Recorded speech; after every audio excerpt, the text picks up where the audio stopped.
In Yemen they set off fireworks, in Somalia they handed out sweets, in Syria they praised the Taliban for providing a living example of how to bring down a criminal regime through jihad. Around the world, jihadists were elated by the fall of Kabul. Through willpower, patience and cunning, a low-budget band of holy warriors has vanquished America and taken charge of a medium-sized country. To Muslims who yearn to expel infidels and overthrow secular states, it was evidence that God approves. The ripple effects could be felt far and wide. In the next few days, President Joe Biden will have to sort out the mess he has created at Kabul airport, where throngs are clamoring to flee. It is a dangerous moment for his presidency. In the longer term, the world must deal with the boost to jihadism from America's humiliation. The chief risk is not that terrorists will use Afghanistan as a base from which to strike the West, as they did on September 11, 2001. Such attacks are harder now, since rich countries have better security. Besides, the Taliban are unlikely to tolerate big training camps for global-minded terrorists, as they crave recognition and aid. Granted, some feel a duty of hospitality to foreign Sunni jihadists, and some will aid their militant cousins in Pakistan, making that nuclear-armed state even less stable. But outside Afghanistan, the main ripple effects will be psychological. The Taliban's triumph will fire up jihadists in other countries and spur recruits to join them. Some who live in rich countries will be inspired to commit acts of terrorism there. It does not take many such attacks to sow a sense of fear or roil domestic politics. Even worse will be the effect in poorer, weaker states, where jihadists aspire not merely to kill but to control territory, or at least prevent the government from doing so. In places like Pakistan, Yemen, Syria, Nigeria, Mali, Somalia, and Mozambique, they already do. In several other parts of Asia, Africa, and the Middle East, they threaten to. Many are asking, if our Afghan brothers can beat a superpower, surely we can beat our own wretched rulers? Jihadists are not all the same. Many disagree about doctrine. Many hate and fight each other. Supporters of Islamic State deride the Taliban, absurdly, as American stooges.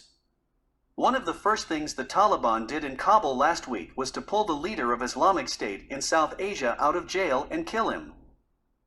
Most jihadist groups are motivated primarily by local grievances, a predatory government, an ethnic or sectarian divide, infidel intruders. Yet they also tap into a global narrative. On their phones they see daily evidence that the oppression they face at home is part of a wider pattern of persecution of Muslims, from the Gulag of Xinjiang to the hellscape of Gaza. When jihadists anywhere succeed, they feel pride and a call to action. Bad government creates an opening for jihadism. When a state is unjust, its citizens may imagine that one run by jihadists might be better. Even if they do not take up arms, they may quietly support those who do. Many rural Afghans decided that Taliban justice, though harsh, was quicker and less corrupt than government courts, and that Taliban checkpoints were less plunderous. This is one reason the Taliban's final march to power met so little resistance. The other was psychological. They won because when America pulled out, Afghans did not want to die fighting for a lost cause. Similar principles apply elsewhere. Jihadists in northeastern Nigeria are hard to beat because locals detest the central government and army officers sell their own men's weapons to the guerrillas and pocket the cash. Once jihadists win power, however, they find that their ideology makes governing hard. See our special report on the Arab world. Their desire to create a perfectly pious society and ruthless intolerance of deviation from that ideal make pragmatic compromise tricky. Islamic State's rule over a big chunk of Iraq and Syria lasted only 3 years. Its habit of drowning people in cages alienated a potentially sympathetic Sunni population.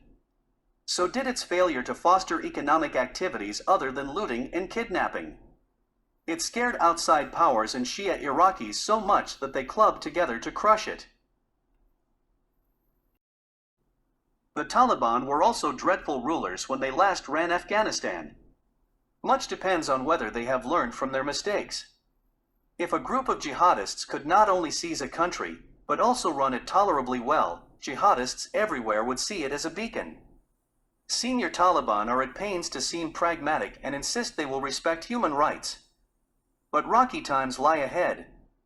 Taliban foot soldiers are already committing atrocities.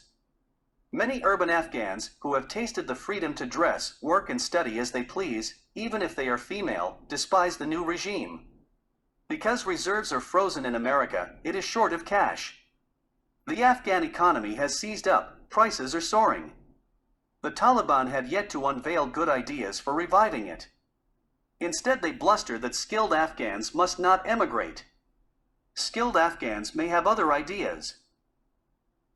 One lesson of the Afghan fiasco is that what happens in far-off failing states matters not only to the people who live there, but also to the rest of the world.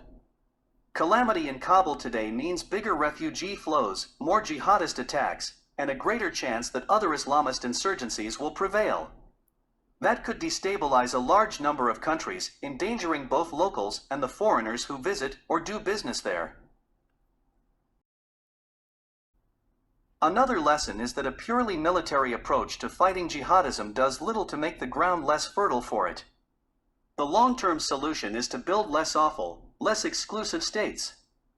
If the old Afghan government had been less corrupt and less inept in dealing with tribal power brokers, it might have proved more resilient. Likewise, if northern Mozambique, southern Thailand, Kashmir, or the vast expanses of the Sahel were more benignly ruled, they might not be havens for jihadists. Improving governance is hard, not least since many countries vulnerable to jihad are also racked by climate change.